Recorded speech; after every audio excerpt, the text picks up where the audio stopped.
नमस्कार दोस्तों, कैसे हो? उम्मीद करता हूँ बहुत अच्छे होंगे। दोस्तों, मैं राकेश याग आप सभी का स्वागत करता हूँ आपके अपने यूट्यूब चैनल ज्ञान का अड्डा पर। दोस्तों, आज हम चर्चा करने वाले हैं उत्सर्जन तंत्र के अगले पार्ट के बारे में और आज हम पढ़ने वाले हैं नेफ्रॉन के बारे में।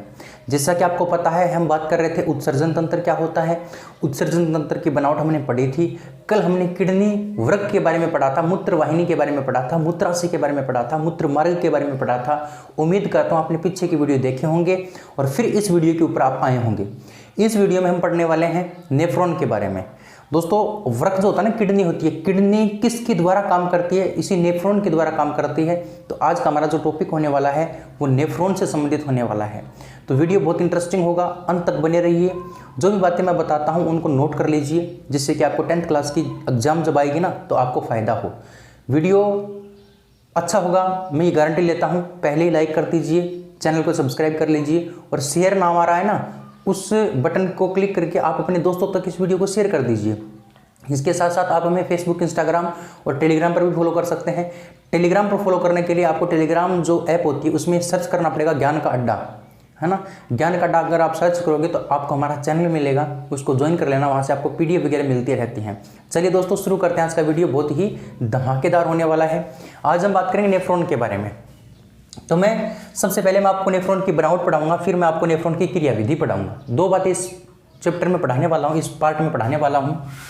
सबसे पहले बात करते हैं नेफ्रॉन। बात करते हैं नेफ्रॉन। ये नेफ्रॉन की बनावट की बात करते हैं। नेफ्रॉन की बनावट, नेफ्रॉन की बनावट, नेफ्रॉन किस प्रकार से बना होता है? सबसे पहली बात, नेफ्रॉन होता क्या है? नेफ्रॉन जो होता है ना, नेफ्रॉन, पहले मैं आपको नेफ्रॉन के बारे में बता देता हूँ नेफ्रॉन क्या है, उसके बाद हम नेफ्रॉन की बनावट पढ़ेंगे। सबसे पहले आपको एक बात ध्यान रखनी नेफ्रॉन के बारे में। नेफ्रॉन वृक्क की, वृक्क का मतलब किडनी, वृक्क की, वृक्क मतलब किडनी, वृक्क यानी किडनी की संरचनात्मक व क्रियात्मक इकाई होती है। संरचनात्मक व क्रियात्मक इकाई होती है। क्रियात्मक इकाई होती है, क्रियात्मक इकाई होती है। आई बात समझ में? बिल्कुल आई होगी। यानी वृक्क की संरचनात्मक और क्रियात्मक इकाई किसे कहा जाता है? संरचनात्मक और क्रियात्मक इकाई कहा जाता है नेफ्रॉन को। क्रियात्मक, संरचनात्मक का मतलब क्या होता है? संरचनात्मक का मतलब होता है बनना, क्रियात्मक का मतलब काम करना। ये जो वृक्क होता है, वृक्क यानी जो किडनी होती है, किडनी किसके जरिए बनी होती है? दोस्तों, किडनी जो होती है ना वो इसी की बनी होती है, नेफ्रॉन की। यानी किडनी के अंदर बहुत सारी कोशिका ये पाए जाते हैं, नेफ्रॉन पाए जाते हैं बहुत सारे, है ना। तब एक किडनी का निर्माण होता है। एक किडनी के अंदर बहुत सारे नेफ्रॉन पाए जाते हैं, तब जाके किडनी का निर्माण होता है। तो किडनी का जो निर्माण होता है ना, निर्माण यानी संरचना जो बनती है वो किससे बनती है? नेफ्रॉन से बनती है। इसीलिए नेफ्रॉन को किडनी की संरचनात्मक इकाई कहा जाता है। इसके साथ साथ क्रियात्मक इकाई क्यों कहा जाता है? क्योंकि किडनी जो काम करता है ना, किडनी काम करता है वो किसके सहारे काम करता है? इस नेफ्रॉन के सहारे काम करता है। जब नेफ्रॉन काम करेगा तब हम ये कहेंगे कि किडनी काम कर रही है। किडनी अपने आप में कोई काम नहीं करती, किडनी के अंदर जो होता है ना, कौन होता है? नेफ्रॉन, वो ही काम करता है। इसीलिए नेफ्रॉन को किडनी की क्रियात्मक इकाई कहा जाता है। किडनी की नेफ्रॉन को क्या कहा जाता है? क्रियात्मक इकाई और संरचनात्मक इकाई कहा जाता है, ध्यान रखना। इसका दूसरा नाम भी ध्यान रखना है, इसे वृक्काणु भी कहा जाता है। क्या कहा जाता है? वृक्काणु भी कहा जाता है। वृक्काणु भी कहा जाता है, यानी वृक्क का अणु, वृक्काणु भी कहा जाता है। ये बात भी आपको अच्छे से ध्यान रखनी है बाबू, इसे क्या कहा जाता है? वृक्काणु भी कहा जाता है। उम्मीद करते हैं ये बात आपको याद रहेगी, ताउम्र आपको ये बात याद रहेगी। इतनी सी बात आपको नेफ्रॉन के बारे में ध्यान रखनी है। अब हम बात करते हैं इसकी बनावट की। अब बात करते हैं बनावट की। हमारा टॉपिक यहीं से स्टार्ट होने वाला है। ये बातें आपकी 10th क्लास की बुक में नहीं दे रखी हैं, लेकिन ये बात आपको ध्यान रखनी है। अब बनावट की बात करते हैं। नेफ्रॉन जो है, नेफ्रॉन की बनावट को समझने के लिए बहुत ही सिंपल सी बात है। नेफ्रॉन के कुछ भाग हैं, उन भागों के बारे में हमें पढ़ना है। नेफ्रॉन के कुछ भाग हैं, उन भागों के बारे में पढ़ना है। बिल्कुल सिंपल सी बात है। बनावट से पहले मैं आपको एक बात और बता दूं कि जो किडनी होती है, किडनी यानी जो वृक्क होता है, वृक्क में लगभग 10 लाख, किडनी में लगभग 10 लाख अति सूक्ष्म संरचनाएं पाई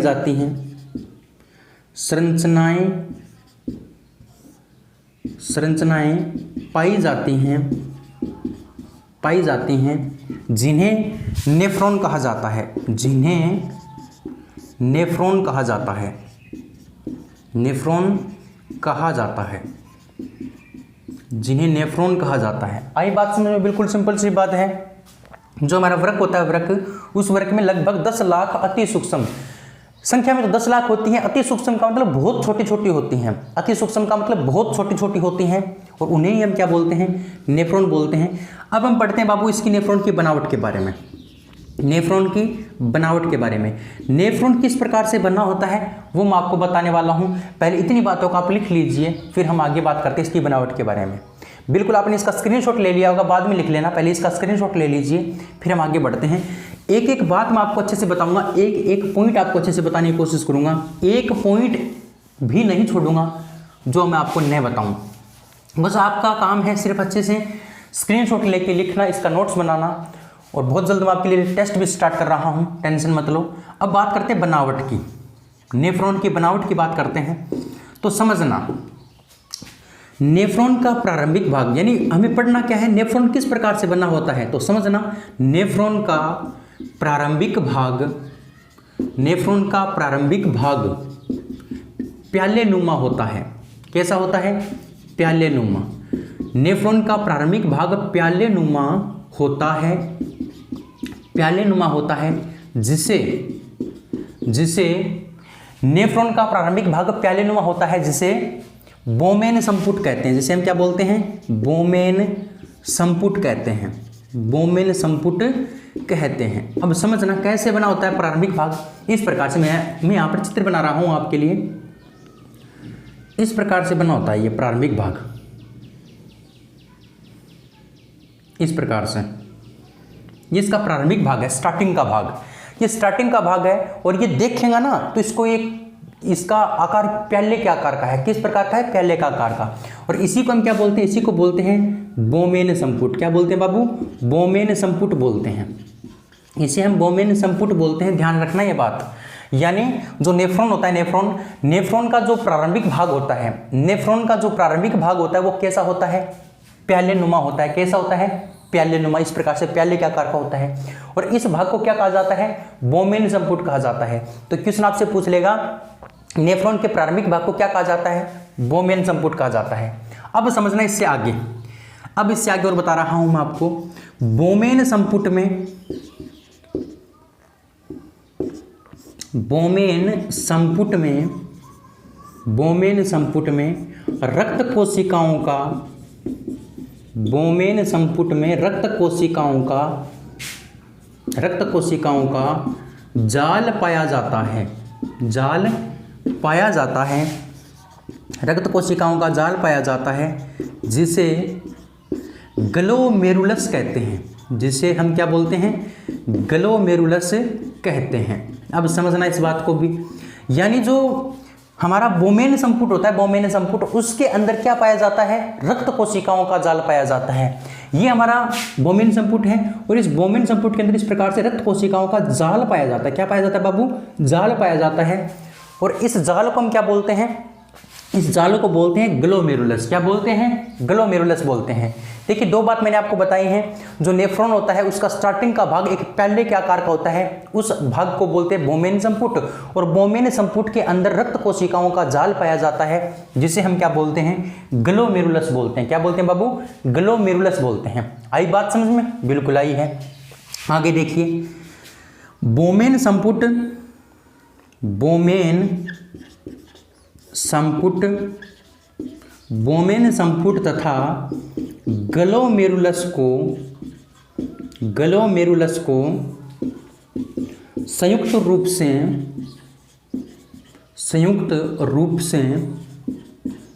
बोमेन संपुट तथा ग्लोमेरुलस को संयुक्त रूप से क्या कहा जाता है? मेलपी कोश कहा जाता है। क्या कहा जाता है? संयुक्त रूप से मेलपी कोश कहा जाता है। मेलपी कोश कहा जाता है, मेलपी कोश कहा जाता है। यानी ये जो भाग था ना, ये वाला भाग, इस भाग को तो बोलते हैं ग्लोमेरुलस। क्या बोलते हैं? ग्लोमेरुलस बोलते हैं, ग्लोमेरुलस। और इन दोनों को मिलाकर क्या बोलते हैं? मेलपी कोश बोलते हैं। क्या बोलते हैं? मेलिफिकोस बोलते हैं। आई बात समझ में? बिल्कुल आई होगी। यानी जो प्यालेनुमा आकार है उसको तो बोमेन संपुट बोलते हैं। बोमेन संपुट के अंदर रक्त कोशिकाओं का जाल पाया जाता है जिसको हम ग्लोमेरुलस बोलते हैं, और बोमेन संपुट और ग्लोमेरुलस को दोनों को मिलाकर के क्या बोलते हैं? मेलिफिकोस कहते हैं। क्या कहते हैं? मेलिफिकोस कहते हैं। इतनी बात आप इसको लिख सकते हैं अच्छे से। फिर हम आगे बढ़ते हैं। इतनी बात आपको समझ में आ गई होगी। चलिए, बहुत अच्छी बात है। तो ये तो प्रारंभिक भाग की बात होगी, स्टार्टिंग के भाग की बात हो गई। अब बढ़ते हैं इससे आगे। चलिए, अब इससे आगे चर्चा करते हैं बहुत अच्छे से। अब देखना ध्यान से, इससे आगे चर्चा करते हैं। तो जो नेफ्रॉन है ना, नेफ्रॉन, उसका प्रारंभिक भाग हमने चर्चा कर ली। अब बात करते हैं पीछे के भाग की। पीछे के भाग की बात करते हैं। समझना, नेफ्रॉन का पीछे का भाग नलिकानुमा होता है। नलिकानुमा होता है। यानी जो नेफ्रॉन है, नेफ्रॉन उसका पीछे का भाग, नेफ्रॉन का पीछे का भाग कैसा होता है? नलिकानुमा होता है। नेफ्रॉन का पीछे का भाग नलिकानुमा होता है, और इस नलिकानुमा भाग को 3 भागों में बांटा गया है। आगे समझ लो। इस नलिकानुमा भाग को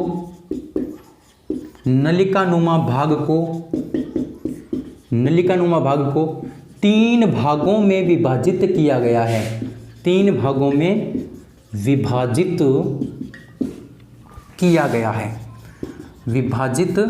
किया गया है। ये जो नेफ्रॉन है उसका पीछे का भाग कैसा होता है? नलिकानुमा।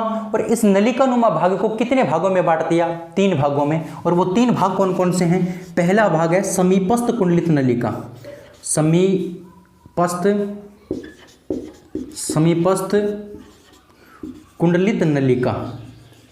समीपस्थ कुंडलित नलिका, ये पहला भाग है। दूसरा जो भाग है 2 नंबर भाग, उसको बोलते हैं हेनले लूप। क्या बोलते हैं? Henle loop. और 3 नंबर जो भाग है उसको बोलते हैं दूरस्थ कुंडलित नलिका। क्या बोलते हैं? दूरस्थ कुंडलित नलिका। ये 3 भाग होते हैं पीछे के भाग में। यानी जो नेफ्रॉन होता है ना, नेफ्रॉन, उसका पीछे का भाग कैसा होता है? नलिकानुमा। इस प्रकार से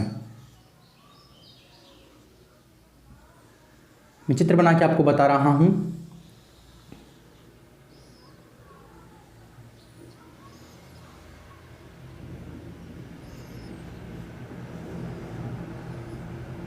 ये 1 मिनट भाई, आपको समझ में आएगा फिर अच्छे से।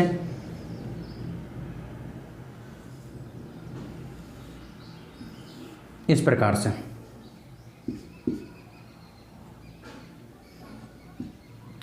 से बना होता है। अब समझना, ये जो नलिकानुमा भाग है ना, ये नलिकानुमा भाग, इस नलिकानुमा भाग को कितने भागों में बांटा गया है? 3 भागों में। अब ये 3 भाग कौन कौन से हैं? पहला है समीपस्थ कुंडलित नलिका। कुंडलित का मतलब जो घेरेदार होती है ना, उसको बोलते हैं कुंडली। एक इस प्रकार से चक्कर सा बन जाए उसको कुंडली बोलते हैं। तो यहाँ पर एक चक्कर ये बन रहा है। अब समीपस्थ नाम दिया है, समीपस्थ का मतलब समीप कौन सी है? समीप ये वाली है या ये वाली है?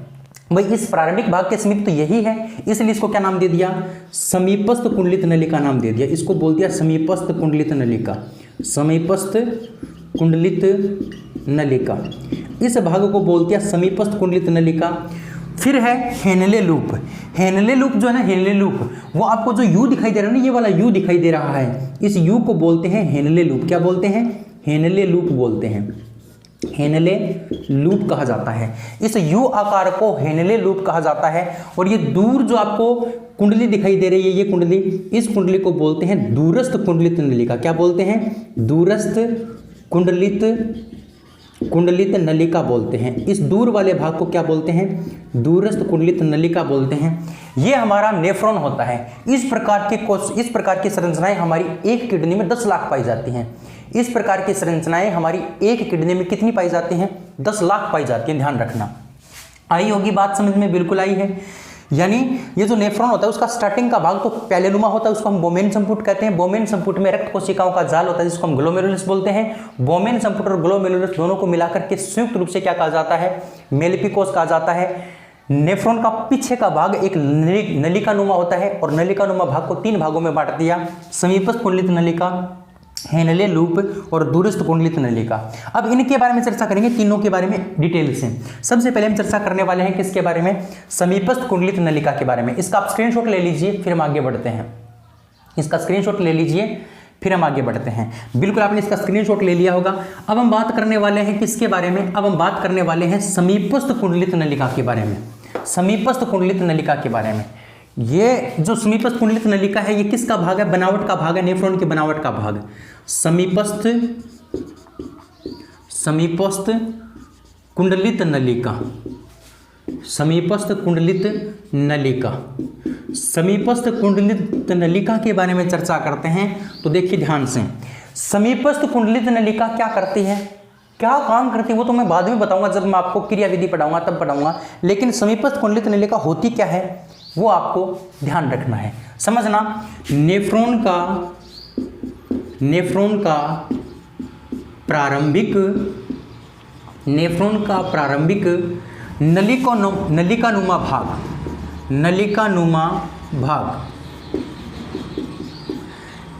नेफ्रॉन का प्रारंभिक नलिकानुमा भाग जो होता है ना, उसको हम क्या बोलते हैं, नलिकानुमा भाग समीपस्थ कुंडलित नलिका कहलाता है। या नलिकानुमा भाग कौन होता है, यही समीपस्थ कुंडलित नलिका होता है। समीपस्थ कुंडलित नलिका के बारे में आपको क्या ध्यान रखना है बाबू, नेफ्रॉन का जो प्रारंभिक जो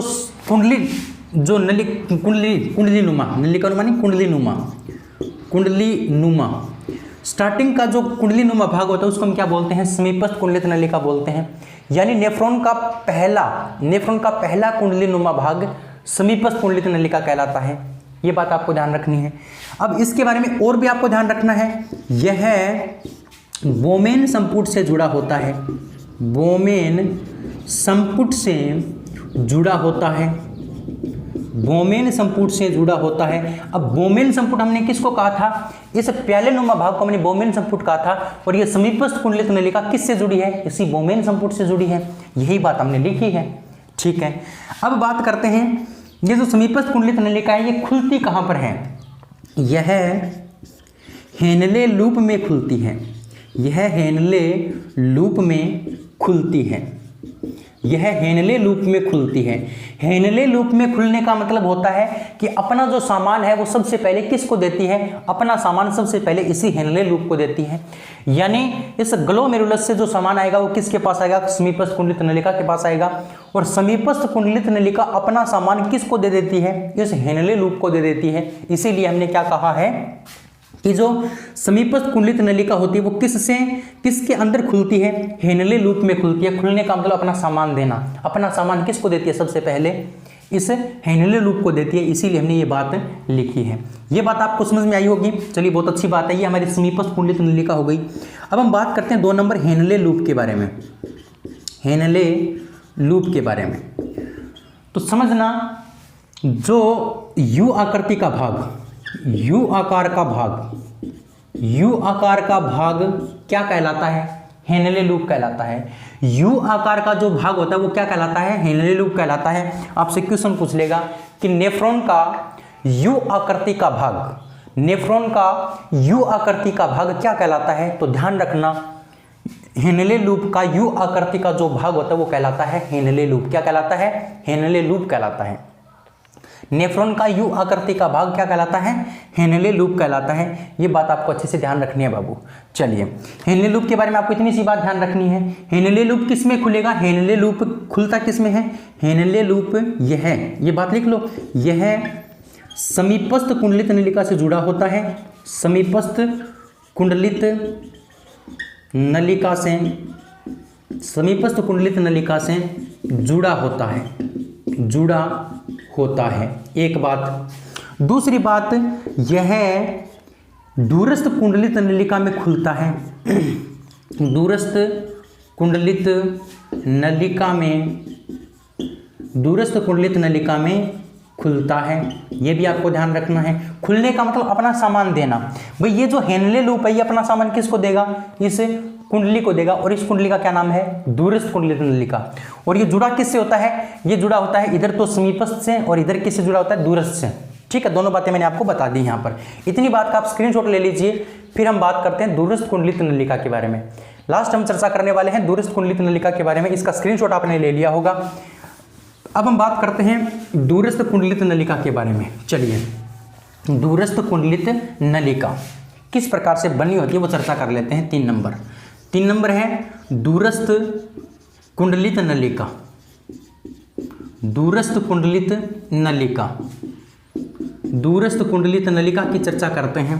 दूरस्थ कुंडलित नलिका की अगर बात करें तो दूरस्थ कुंडलित नलिका होती क्या है उसके बारे में चर्चा करते हैं। सबसे पहली बात, ये जो दूरस्थ कुंडलित नलिका होती है वो किसके अंदर खुलती है, ये भी इंपॉर्टेंट बात है, तो ध्यान रखना। यह है संग्रह वाहिनी में खुलती है। संग्रह वाहिनी में खुलती है। संग्रह वाहिनी में खुलती है। संग्रह वाहिनी में खुलती है। संग्रह वाहिनी कौन से हैं? ये संग्रह वाहिनी है। इसको हम क्या बोलते हैं? संग्रह वाहिनी बोलते हैं। संग्रह वाहिनी, इसे हम संग्रह वाहिनी बोलते हैं। बाबू ध्यान रखना अच्छे से। और संग्रह वाहिनी किससे जुड़ी होती है? संग्रह वाहिनी जुड़ी होती है मूत्र वाहिनी से। किससे जुड़ी होती है? मूत्र वाहिनी से। ये बात लिख लीजिए। संग्रह वाहिनी मूत्र वाहिनी से जुड़ी होती है। संग्रह वाहिनी मूत्र वाहिनी से जुड़ी होती है। मूत्र वाहिनी से जुड़ी होती है। संग्रह वाहिनी मूत्र वाहिनी से जुड़ी होती है, ये बात भी आपको ध्यान रखना है। ये जो संग्रह वाहिनी होती है ना, ये किससे जुड़ी होती है? मूत्र वाहिनी से। मैंने आपको कल पढ़ाया था मूत्र वाहिनी क्या होती है, तो उसी मूत्र वाहिनी से कौन जुड़ी होती है? संग्रह वाहिनी जुड़ी होती है। तो ये बात आपको समझ में आई होगी कि जो दूरस्थ कुंडलित नलिका होती है, दूरस्थ कुंडलित नलिका वो किसके अंदर खुलेगी? दूरस्थ कुंडलित नलिका खुलेगी संग्रह वाहिनी में। और संग्रह वाहिनी किससे जुड़ी होती है? मूत्र वाहिनी से जुड़ी होती है। और इसी संग्रह वाहिनी के द्वारा या मूत्र वाहिनी के द्वारा अपशिष्ट पदार्थों को क्या कर दिया जाता है? निष्कासित कर दिया जाता है। बस इतनी सी बात आपको दूरस्थ कुंडलित नलिका के बारे में ध्यान रखनी थी। उम्मीद करते हुए बात आपको समझ में आ गई होगी। चलिए, अब हम बढ़ते हैं इससे आगे। चलिए, ये बात आपने लिख ली होगी। तो ये हमारी नेफ्रॉन की बनावट हो गई। ये हमारी नेफ्रॉन की बनावट हो गई। भाई नेफ्रॉन किस प्रकार से बना था वो हमने पढ़ लिया। अब हम पढ़ने वाले हैं नेफ्रॉन किस प्रकार से काम करता है। नेफ्रॉन की क्रियाविधि के बारे में चर्चा करते हैं। अब हमारा जो टॉपिक आएगा वो आएगा नेफ्रॉन की क्रियाविधि या फिर कार्य प्रणाली। नेफ्रॉन की क्रियाविधि या फिर कार्य प्रणाली के बारे में चर्चा करते हैं। नेफ्रॉन किस प्रकार से काम करता है उसके बारे में चर्चा करने वाले हैं। तो समझना, नेफ्रॉन की क्रियाविधि भी आपसे पूछा जा सकता है। क्वेश्चन देगा आपको, नेफ्रॉन की क्रियाविधि समझाइए। नेफ्रॉन की क्रियाविधि समझाइए, तो आपको मैं जो बताऊंगा वही टॉपिक लिखना है। इसके साथ साथ आपको यह भी बोल सकता है कि मूत्र निर्माण की प्रक्रिया समझाइए।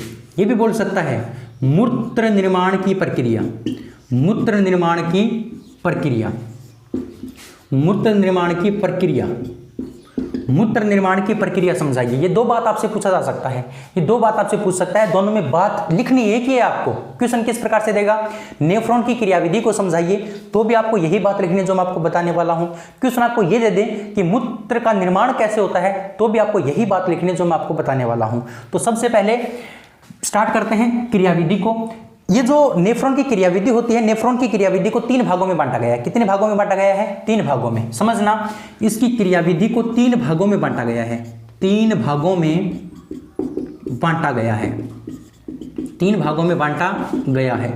अब आपको क्वेश्चन दे देगा नेफ्रॉन की क्रियाविधि समझाइए, तो आप क्या लिखोगे? नेफ्रॉन की क्रियाविधि को 3 भागों में बांटा गया है। या फिर क्वेश्चन आपको यह दे दे कि मूत्र निर्माण की प्रक्रिया को समझाइए, तो आप क्या लिखोगे? मूत्र निर्माण की प्रक्रिया को 3 भागों में बांटा गया है। और वो 3 भाग कौन कौन से हैं? 1 नंबर भाग आपको ध्यान रखना है। 1 नंबर भाग है परानिस्यंदन। क्या है? परानिस्यंदन। परानिस्यंदन ये पहला प्रकार है। परानिस्यंदन एक प्रकार है, पहला प्रकार है। दूसरा है चयनात्मक पुनः अवशोषण। चयनात्मक पुनः अवशोषण। चयनात्मक पुनः अवशोषण, ये आपका दूसरा पार्ट है इसकी क्रियाविधि का। और जो तीसरा पार्ट है वो है श्रावण। तीसरा पार्ट क्या है? श्रावण। तीसरा पार्ट है श्रावण।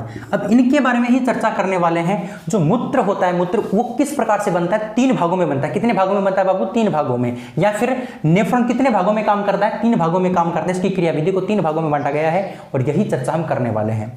उम्मीद करता हूं ये बात आपको समझ में आई होगी यहां तक। अब स्टार्ट करने वाले हैं परानिस्यंदन को। शुरू करेंगे परानिस्यंदन को, फिर चयनात्मक पुनः अवशोषण को, फिर हम बात करेंगे श्रावण के बारे में। फिर हमारा ये टॉपिक कंप्लीट हो जाएगा। चलिए, तो मैं इसको मिटा देता हूं और मैं स्टार्ट करता हूं परानिस्यंदन के बारे में। किसके बारे में?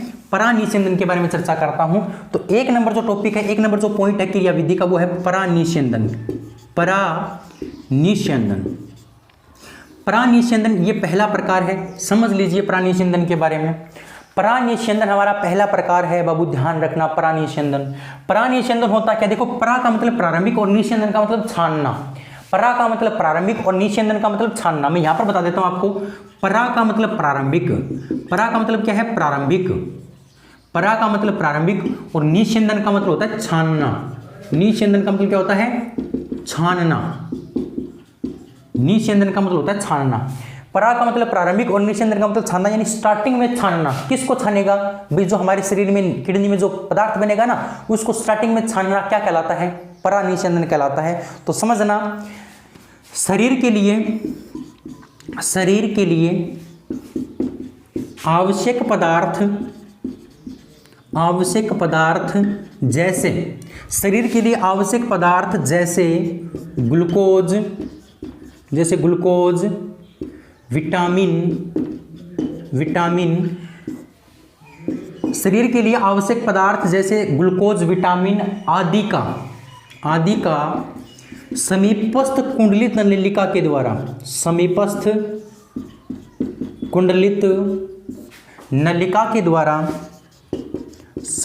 कुंडलित नलिका के द्वारा निस्यंदन किया जाता है। अब समझना, ये बात बहुत इंपॉर्टेंट है जो मैंने बताई है। मैंने क्या बताया कि जो शरीर होता है, शरीर के लिए जो आवश्यक पदार्थ होते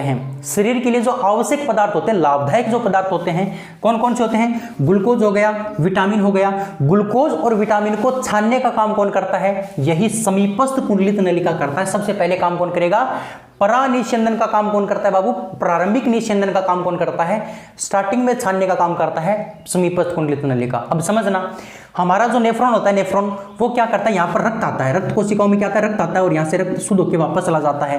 तो यहाँ पर रक्त आएगा, तो उस रक्त में क्या है? अपशिष्ट पदार्थ हैं, और उस रक्त में लाभदायक पदार्थ भी हैं। यानी खून में ही ग्लूकोज, ऑक्सीजन सब कुछ खून में ही पाई जाती है, और खून में ही यूरिया, अमोनिया सब कुछ खून में ही पाया जाता है। जो अपशिष्ट पदार्थ होते हैं ना, खराब पदार्थ, वो भी हमारे खून में ही होते हैं, और जो हमारे शरीर के लिए लाभदायक पदार्थ होते हैं वो भी हमारे खून में ही होते हैं। तो ये नेफ्रॉन क्या करता है? उस खून में से अपशिष्ट पदार्थों को बाहर निकाल लेता है। ये ग्लोमेरुलस। तो ये जो ग्लोमेरुलस है, ये ग्लोमेरुलस जो है ना, वो ग्लोमेरुलस क्या करता है? उस अपशिष्ट पदार्थ, खून में से अपशिष्ट पदार्थों को बाहर निकाल लेता है, और उस अपशिष्ट पदार्थों में से ये थोड़ा सा गलत हो गया, ये मैं समीपस्थ कुंडलित नलिका की बात आपको बता चुका हूं। सॉरी, मैं आपसे क्षमा चाहूंगा, फिर से बता दूंगा मैं। तो सबसे पहले खून कहाँ आएगा? सबसे पहले खून ग्लोमेरुलस में आएगा। तो ग्लोमेरुलस क्या करेगा? उस खून में से अपशिष्ट पदार्थों को बाहर निकाल लेगा, यानी खराब पदार्थों को बाहर निकाल लेगा। तो यही बात आपको लिखनी है। ग्लोमेरुलस रक्त में से अपशिष्ट पदार्थों को बाहर निकालता है, अपशिष्ट पदार्थों का निस्यंदन करता है, निस्यंदन करता है। यानी जो अपशिष्ट पदार्थ हैं, यानी जो हमारे शरीर के लिए हानिकारक हैं, जो पदार्थ हमारे शरीर के लिए हानिकारक हैं, उन अपशिष्ट पदार्थों को खून में से बाहर निकालने का काम कौन करता है? सबसे पहले ग्लोमेरुलस करता है। तो जो खून आया था इसके पास, उस खून में से अपशिष्ट पदार्थों को तो बाहर निकाल लिया, और उन अपशिष्ट पदार्थों को बाहर निकालने के बाद जो खून बचा, वो खून वापस इस नलिका के द्वारा वापस शरीर में चला गया। और ये जो अपशिष्ट पदार्थ है ना, वो यहाँ से कहाँ आ जाते हैं? समीपस्थ कुंडलित नलिका के पास आ जाते हैं। आई बात समझ में? तो ध्यान रखना, ये जो परानिस्यंदन की प्रक्रिया है, ये कहाँ पर संपन्न होती है? ये ग्लोमेरुलस में संपन्न होती है। कहाँ पर संपन्न होती है? ग्लोमेरुलस में। ग्लोमेरुलस रक्त में से अपशिष्ट पदार्थों का निस्यंदन कर लेता है, और अपशिष्ट पदार्थ हमारे शरीर में कौन कौन से होते हैं? जैसे यूरिया हो गया, यूरिया आदि। यूरिया जैसे जो पदार्थ होते हैं वो हमारे शरीर के लिए क्या होते हैं? हानिकारक होते हैं, और उन हानिकारक पदार्थों को क्या कर लेता है? बाहर निकाल लेता है। ठीक है, बिल्कुल ये बात आपको समझ में आई होगी। अब इसने जो यूरिया निकाला था, उस यूरिया के साथ ये तो है नहीं कि भी यूरिया निकला है, साथ में थोड़ी बहुत ग्लूकोज भी निकल सकती है, साथ में थोड़ा बहुत जल भी निकल सकता है। तो यूरिया तो हमारे शरीर के लिए हानिकारक है, और ग्लूकोज और जो जल है वो हमारे शरीर के लिए लाभदायक है। तो उसको वापस से छाना जाता है। इसीलिए मैंने क्या बताया था, 2 नंबर जो पॉइंट है ना, वो है चयनात्मक पुनः अवशोषण। चयनात्मक पुनः अवशोषण, चयनात्मक पुनः अवशोषण के बारे में चर्चा करते हैं। तो चयनात्मक पुनः जो अवशोषण है बाबू, चयनात्मक पुनः जो अवशोषण है, पुनः का मतलब दोबारा अवशोषण होता है। देखो एक बार अवशोषण कहाँ पर हो गया, एक बार अवशोषण हो गया यहाँ ग्लोमेरुलस में, दूसरी बार फिर से अवशोषण होता है। इसीलिए मैंने क्या बताया, पुनः अवशोषण। और पुनः अवशोषण की क्रिया होती कहाँ पर है, समीपस्थ कुंडलित नलिका में। तो समझना, समीपस्थ कुंडलित नलिका, समीपस्थ कुंडलित नलिका, समीपस्थ कुंडलित नलिका, समीपस्थ कुंडलित नलिका ग्लूकोज, जल व यूरिया का पुनः अवशोषण करती है, पुनः अवशोषण करती है, या पुनः निस्यंदन करती है, या फिर पुनः अवशोषण करती है, अवशोषण करती है, पुनः अवशोषण करती है। समझना इस बात को, यानी स्टार्टिंग में जो ग्लोमेरुलस था उसने अपशिष्ट पदार्थों को अलग कर दिया, और जो हमारे शरीर के लिए लाभदायक थे उनको अलग कर दिया। लेकिन फिर भी यूरिया के साथ थोड़े बहुत आवश्यक पदार्थ आ जाते हैं, उन आवश्यक पदार्थों को अलग करने का काम कौन करती है, समीपस्थ कुंडलित नलिका करती है।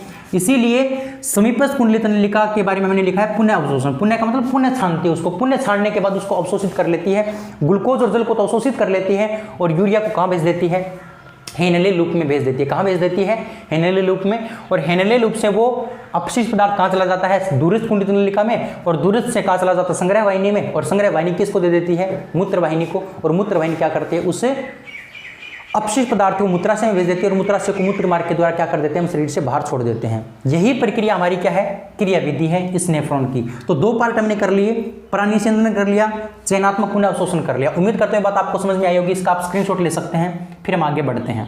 चलिए, हाँ, अब एक पॉइंट और बचा है, वो बचा है श्रावण। श्रावण का मतलब छोड़ना, शरीर से बाहर छोड़ना। श्रावण का मतलब शरीर से बाहर छोड़ना। तो 3 नंबर जो पॉइंट है वो है श्रावण। श्रावण की चर्चा करते हैं। भाई जो अपशिष्ट पदार्थ हैं वो इस समीपस्थ कुंडलित नलिका ने जो यूरिया बनाया था, यूरिया जो अलग किया था, उस यूरिया को इस प्रकार से जाके कहाँ चला जाता है, संग्रह वाहिनी में चला जाता है। और संग्रह वाहिनी से मूत्र वाहिनी में जाके वो क्या कर देते हैं, शरीर से बाहर छोड़ देते हैं। तो समझना, संग्रह वाहिनी से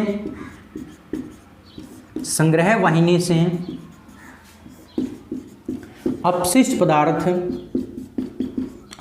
पदार्थ संग्रह वाहिनी से अपशिष्ट पदार्थ मूत्र वाहिनी में जाते हैं, मूत्र वाहिनी में जाते हैं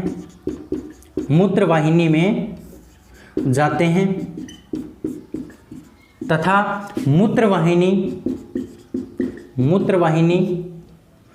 उस अपशिष्ट पदार्थ